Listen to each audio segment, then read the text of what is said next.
السلام علیکم ورحمۃ اللہ وبرکاتہ نحمدہ ونصلی علی رسولہ الکریم اما بعد فاعوذ باللہ من الشیطان الرجیم بسم اللہ الرحمن الرحیم ربی اشرح لی صدری ویسر لی امری واحلل عقدۃ من لسانی لیفقہوا قولی۔ اللہ تعالیٰ فرماتے ہیں وَأَنِحْكُمْ، یہ کہ آپ فیصلہ کیجئے، بینہم، ان کے درمیان۔ اللہ تعالیٰ فرماتے ہیں نبی صلی اللہ علیہ وآلہ وسلم وَأَنِحْكُمْ، آپ فیصلہ کیجئے، بینہم، ان کے درمیان، بما، اس قانون کے مطابق، انزل اللہ، جو نازل کیا اللہ تعالیٰ نے۔ یعنی اس سے پہلے ہم نے یہودیوں اور عیسائیوں کے بارے میں پڑھا، تو اب اللہ تعالیٰ فرماتے ہیں کہ نبی صلی اللہ علیہ وآلہ وسلم آپ ان کے درمیان اللہ کے بتائے ہوئے قانون کے مطابق فیصلہ کیجئے،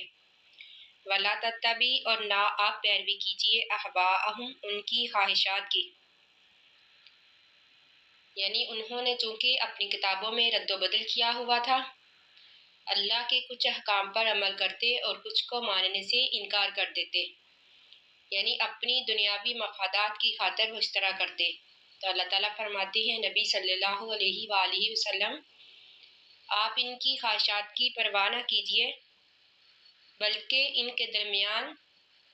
اللہ کے احکام کے مطابق فیصلہ کیجیے، واحذرہم، اور ان سے بچیے، یعنی ان سے دور رہیے، ان یفتنوک، یہ کہ وہ دور کر دیں گے آپ کو، عن بعض اس حکم سے، ما انزل اللہ، جو نازل کیا اللہ تعالیٰ نے، علیک، آپ کی طرف۔ اللہ تعالیٰ فرماتے ہیں کہ آپ ان سے ہوشیار رہیے، کہیں وہ آپ کو اللہ کے حکم سے ادھر ادھر نہ کر دے، یعنی اللہ کے حکم سے آپ کو نہ ہٹا دے، کیونکہ ان کی تو ہمیشہ سے یہی خواہش رہی تھی، جس طرح ہم گمراہ ہیں، جس طرح ہم دین سے دور ہیں، اس طرح مسلمان بھی اپنے دین سے دور ہو جائے۔ تو اللہ تعالیٰ فرماتے ہیں فَإِن تَوَلَّوْا، پس اگر وہ منہ موڑ لے، فَاعْلَمْ، تو پس آپ جان لے، انما، بے شک، یرید اللہ، ارادہ کرتا ہے اللہ تعالیٰ، ان یصیبہم، یہ کہ پہنچائی ان کو سزا، ببعض ذنوبہم، ان کے بعض گناہوں کی وجہ سے۔ تو اللہ تعالیٰ فرماتے ہیں کہ اگر وہ دین سے منہ موڑ لے، دین سے ہٹ گئے، تو بے شک اللہ تعالیٰ کا ارادہ ہے کہ اللہ تعالیٰ انہیں سزا دے، کیونکہ دین سے منہ موڑنا، اللہ کے احکام سے پھرنا، یہ ایک سزا ہی ہے، کیونکہ اس میں انسان کا نقصان ہی نقصان ہے۔ تو اللہ تعالیٰ فرماتے ہیں کہ اگر وہ دین سے منہ موڑ لے تو آپ ان کی پرواہ نہ کیجیے، کیونکہ اللہ تعالیٰ چاہتا ہے کہ انہیں سزا دے۔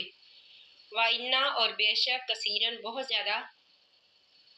من الناس، لوگوں میں سے، لفاسقون، نافرمان ہیں۔ آفا حکم الجاہلیاتی،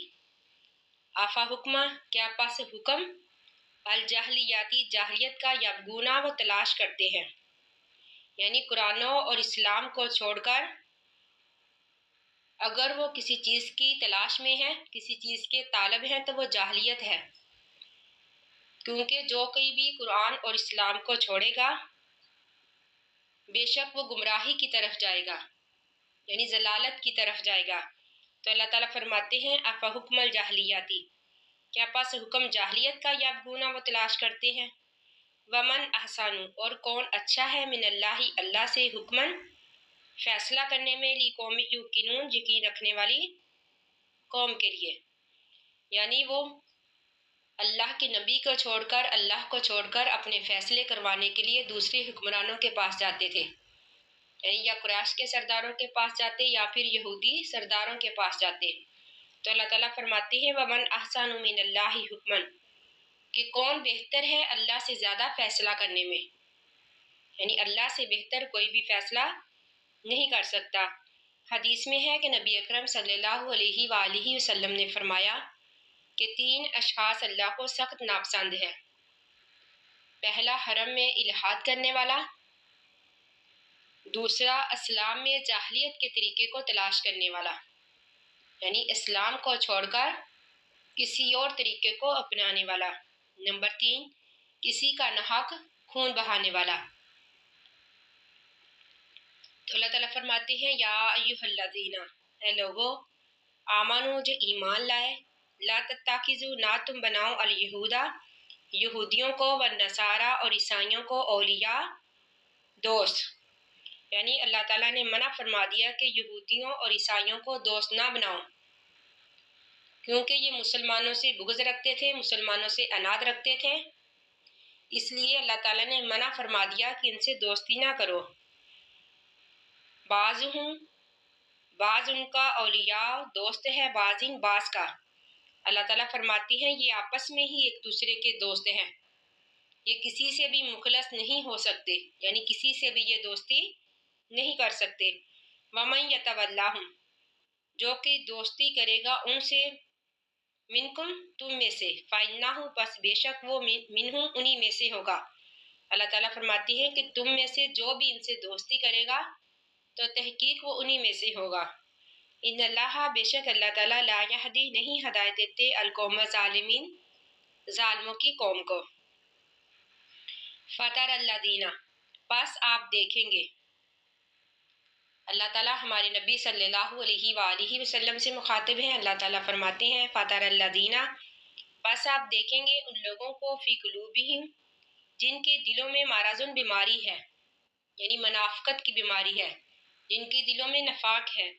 یسارعون، وہ جلدی کرتے ہیں، فیہم، ان یہودیوں سے دوستی کرنے میں، یعنی جو منافق ہے وہ جلد ہی ان یہودیوں سے دوستی کر لیتے ہیں۔ یقولون، وہ کہتے ہیں، نخشا، ہم ڈرتے ہیں، ان تصیبنا، یہ کہ نہ پہنچے ہم کو، دائرتن، کوئی مصیبت، یعنی وہ یہ کہتے ہیں کہ ہم یہودیوں سے دوستی اس لیے کرتے ہیں تاکہ ہم پر کوئی مشکل نہ آ جائے، ہم پر کوئی مصیبت نہ آ جائے۔ ان آیات کی شان نزول میں بتایا جاتا ہے کہ حضرت عبادہ بن صامت انصاری رضی اللہ تعالیٰ عنہ اور رئیس المنافقین عبداللہ بن ابی، دونوں ہی شروع سے ہی یہودیوں کے حلیف چلے آ رہے تھے۔ جب بدر میں مسلمانوں کو فتح حاصل ہوئی تو عبداللہ بن ابی نے بھی اسلام کا اظہار کیا، تو لیکن جب بنو قینقاع کے یہودیوں نے تھوڑے دنوں بعد ہی فتنہ شروع کر دیا تو حضرت عبادہ بن صامت انصاری نے تو یہودیوں سے اعلان برات کر لیا، یعنی انہوں نے تو اپنے آپ کو یہودیوں سے بری کر لیا، لیکن عبداللہ بن ابی منافق نے یہودیوں کا ساتھ دیا، یعنی ہر ممکن یہودیوں کو بچانے کی کوشش کی۔ تو اسی لیے اللہ تعالیٰ فرماتے ہیں کہ آپ دیکھیں گے ان لوگوں کو جن کے دلوں میں منافقت کی بیماری ہے، وہ جلد ہی یہودیوں سے دوستی کر لیتے ہیں، وہ کہتے ہیں کہ ہم ڈرتے ہیں یہ کہ نہ پہنچے ہم کو کوئی مصیبت۔ فَعَسَى اللَّهُ، بس قریب ہے اللہ تعالیٰ، ان یاتیہ، یہ کہ لے آئے، بالفاتح، فتح۔ اللہ تعالیٰ فرماتے ہیں کہ شاید کہ اللہ تعالیٰ مسلمانوں کو فتح دے دے، او امرن، یا کوئی اور حکم، من عندہ، اپنی طرف سے، فَيُصْبِحُوا، پس وہ ہو جائیں گے، علی، اس پر، ما اسروا، جو وہ چھپاتے ہیں، فی انفسہم، اپنے نفسوں میں، نادمین، شرمندہ، یعنی پھر لوگ یہ اپنی منافقت پر چھپائیں گے، پچھتائیں گے۔ یعنی اگر اللہ تعالیٰ مسلمانوں کو فتح دے دے، مسلمانوں کو غلبہ دے دے، تو پھر یہ ایسے لوگ ہیں کہ اپنی منافقت پر پچھتائیں گے، وہ کہیں گے کاش کہ ہم مسلمانوں کے ساتھ ہوتے، ہم مسلمانوں کا ساتھ دیتے۔ وَيَقُولُ الَّذِينَ، اور کہیں گے وہ لوگ، آمنو، جو ایمان لائے، أَهَؤُلَاءِ الَّذِينَ، کیا یہی وہ لوگ ہیں، اقسموا، جنہوں نے قسمیں کھائی، باللہ، اللہ کے نام کی، جہدہ ایمانہم، اپنے پختہ ایمان کی، انہم، بے شک وہ، لَمَعَکُم، تمہارے ساتھ ہیں، یعنی پھر ایمان والے کہیں گے کیا یہی وہ منافق ہیں جنہوں نے پختہ قسمیں کھائی تھی کہ ہم تمہارے ساتھ ہیں۔ یعنی منافق ایسے لوگ ہیں کہ اگر مسلمانوں کو فتح ملتی تو مسلمانوں کا ساتھ دیتے، پھر مسلمانوں کے ساتھ ہو جاتے، لیکن اگر یہودیوں کا غلبہ حاصل ہوتا، اگر ان کو یہ لگتا کہ یہودیوں کا پلڑا باری ہے تو پھر یہودیوں کا ساتھ دے دیتے۔ حابدت، تو اللہ تعالیٰ فرماتے ہیں ضائع ہو گئے، اعمالہم، ان کے اعمال،